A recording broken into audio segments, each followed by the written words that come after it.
师傅。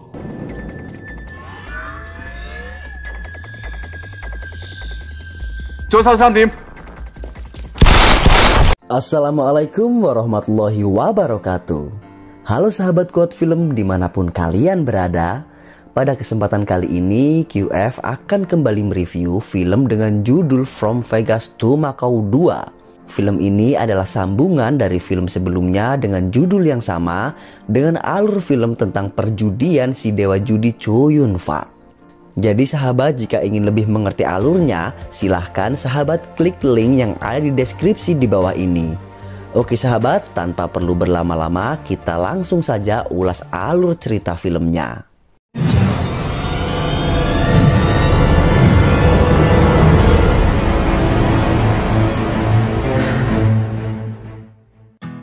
Di awal film kita akan diperlihatkan si dewa judi bernama Ken sedang berada di sebuah kapal pesiar pribadinya. Terlihat di sana Ken didatangi teman lamanya dulu bernama Wei. Wei menemui Ken karena memang sudah lama dia tidak berjumpa dengan temannya itu. Di sana Wei mengatakan jika dirinya sudah bersama murid Ken dulu yang bernama Vincent. Saat sedang asik mengobrol, datanglah Vincent menemui Ken gurunya. Dan dia meminta tolong pada gurunya itu untuk menangkap kelompok DOA yang dulu pemimpinnya telah tertangkap. Dan ternyata saat ini kelompok tersebut masih berkeliaran. Ken menjawab jika dirinya sekarang sudah tidak mau lagi berurusan dengan kelompok penjahat. Dan saat mereka sedang mengobrol, tiba-tiba dari dalam air mereka diserang dan ditembaki dari berbagai sudut.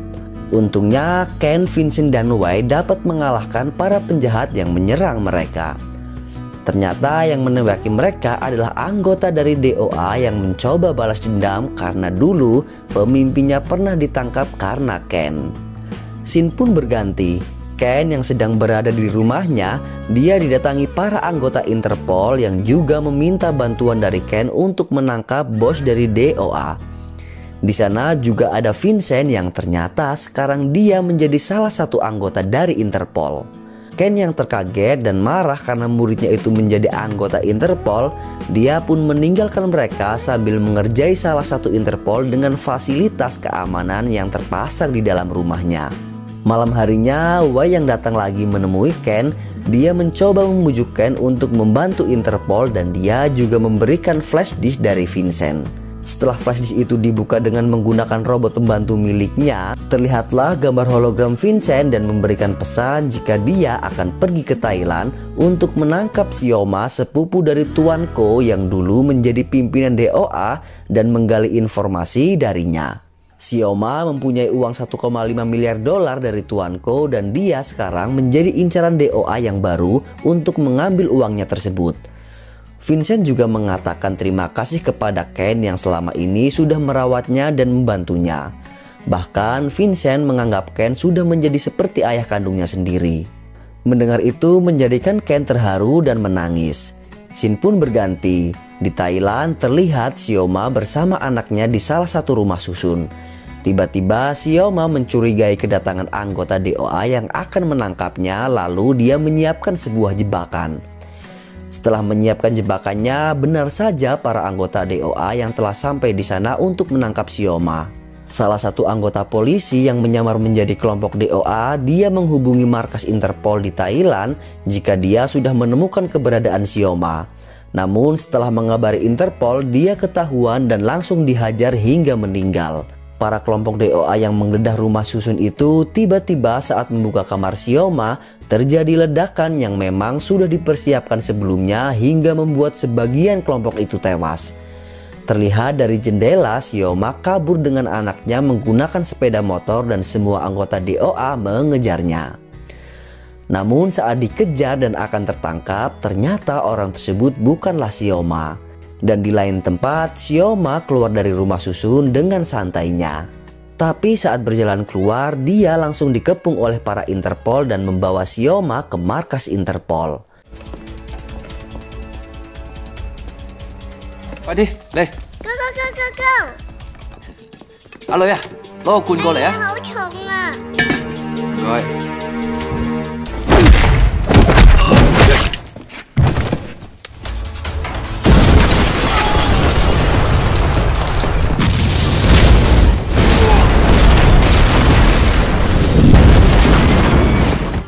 電視台啲人揾到我哋啦。國際刑警。 Xioma yang sedang diinterogasi Vincent, tiba-tiba dia terjatuh dengan mulut yang mengeluarkan busa. Anggota Interpol pun bergegas ke ruangan interogasi dan menyuruh Vincent membawa Xioma ke rumah sakit. Tapi Vincent mengatakan tidak usah terlalu repot membawanya ke rumah sakit. Kemudian dia menirukan Xioma dengan mulut yang mengeluarkan busa. Karena merasa ketahuan jika dia hanya akting saja, Xioma langsung berdiri dan heran kenapa Vincent mengerti dan bisa menirukan Xioma.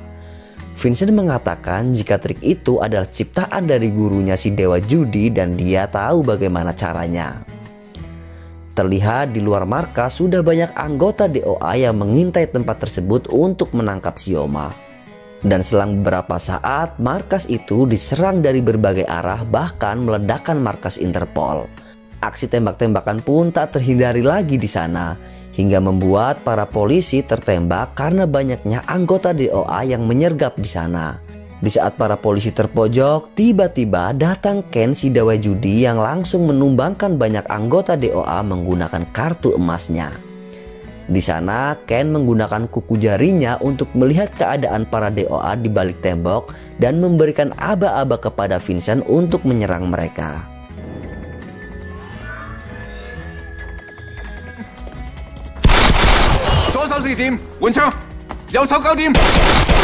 Setelah menembaki para penjahat, Vincent pun meledakkan tempat itu, lalu mereka keluar dari sana lewat terowongan bawah tanah. Setelah lolos dari sana, Xioma yang lapar meminta Interpol untuk makan di sebuah warung. Saat mereka makan, Xioma izin untuk ke kamar mandi. Vincent yang akan mengikuti Xioma ke kamar mandi dihentikan oleh Ken. Ken mengatakan Xioma tidak akan kabur karena anaknya berada di sini bersamanya. Beberapa saat kemudian, anak Xioma berteriak jika dia sedang diculik yang membuat para warga di sana menghampiri Interpol dan Ken. Melihat kesempatan itu, Xioma dan anaknya pun kabur dengan menggunakan kapal. Ken yang melihat itu segera mengajak Xioma dengan mengikutinya menggunakan kapal. Hingga akhirnya Ken dapat menangkap Xioma kembali. Karena kejadian itu membuat Xioma dan Ken justru malah semakin akrab. Xioma yang tadi belum makan meminta uang kepada Ken untuk membeli sebuah nasi goreng. Yang ternyata Ken pun juga tidak punya uang karena dompetnya tertinggal. Di saat kelaparan, Xioma melihat sebuah kasino dan mengajak Ken untuk berjudi. Ken pun merencanakan sesuatu dan dia masuk ke kasino tersebut tanpa Xioma. Di sana, Ken yang terkenal dengan tangan sihirnya mencuri uang untuk bertaruh. Dan tiba-tiba saat Ken akan bertaruh, datang Xioma dengan berpakaian layaknya raja judi. Raja judi palsu itu kemudian menyuruh Ken yang berpura-pura sebagai muridnya untuk mengocok kartu dengan keahliannya. Namun saat sedang mengocok kartu, datang bandar judi di kasino itu karena mendengar adanya raja judi di sana. Melihat itu, Ken pun menyerahkan taruhannya kepada Xioma dan dia pergi dari sana. Permainan antara raja judi KW dan bandar itu pun dimulai. Semua orang di sana mempertaruhkan semua uangnya untuk raja judi KW. Dan hanya Ken lah yang bertaruh secara diam-diam untuk bandar tersebut. Karena memang raja judi KW, dia pun kalah dengan bandar itu. Namun rencana mereka berhasil karena Ken mendapatkan uang dari hasil bertaruh untuk bandar tersebut. Ken melakukan rencana itu karena sebelumnya ia melihat jika ada orang yang menang di kasino tersebut tidak boleh keluar dari sana dan dipaksa untuk main terus. Mau錢啊? Mau錢啊? Mama wan?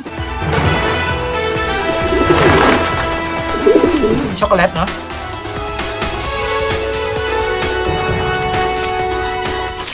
Phải啦, phải啦.喺呢個 moment。Setelah mendapatkan uang itu, mereka pun akhirnya bisa makan di warung. Tapi saat mereka sedang makan, mereka didatangi bandar itu dan para anak buahnya karena mereka berdua ketahuan curang dan berpura-pura menjadi raja judi.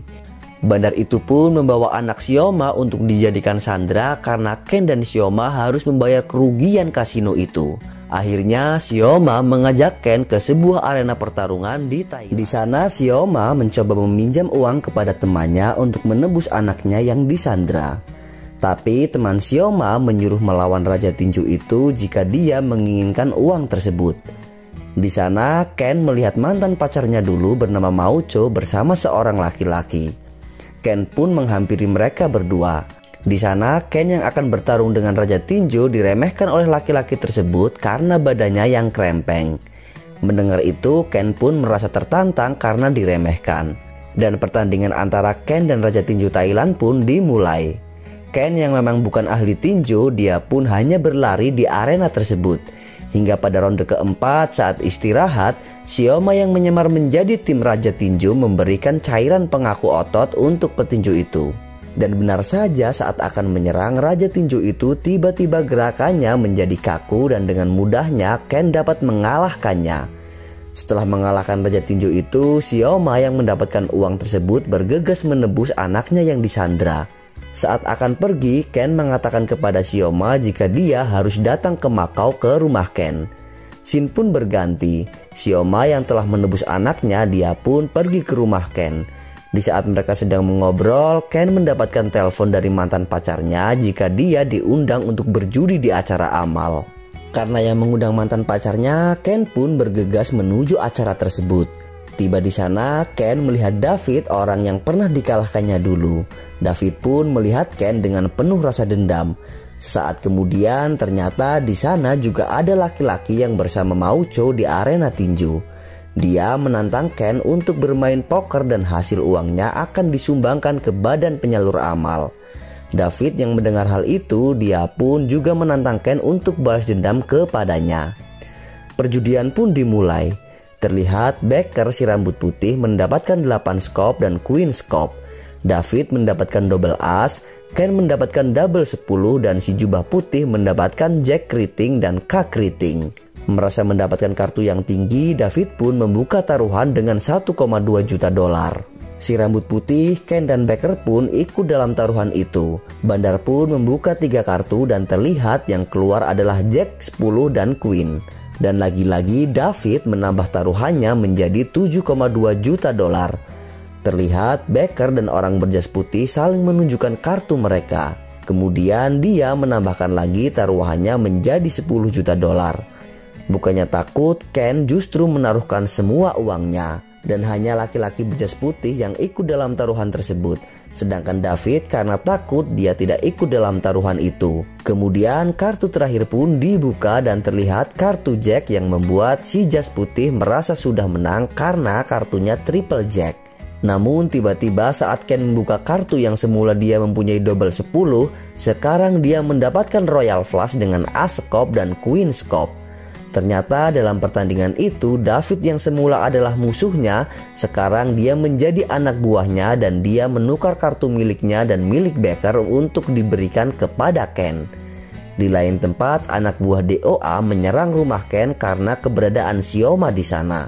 Ken yang mengetahui hal itu, dia pun dari belakang menyerang para penjahat itu dengan kartu emasnya. Namun karena terlalu banyaknya para penjahat yang menyerang, Ken pun menyuruh robotnya untuk menghadapi mereka. Robotnya pun berubah menjadi besar dan dengan mudahnya dia menumbangkan para penjahat tersebut. Setelah para penjahat dilumpuhkan, Ken tiba-tiba mendapatkan pesan jika anak Xiaoma telah diculik oleh bos DOA dan menyuruh Xiaoma mentransfer uang untuk menyelamatkan anaknya. Ken dan Xiaoma pun menemui bos DOA di sebuah pesawat.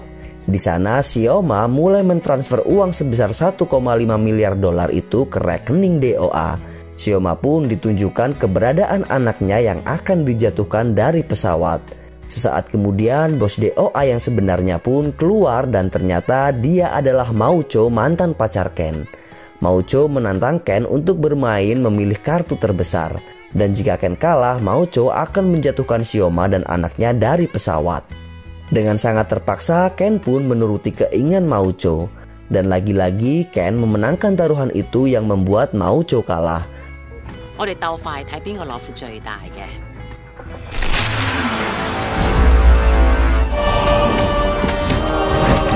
你睇清楚啲。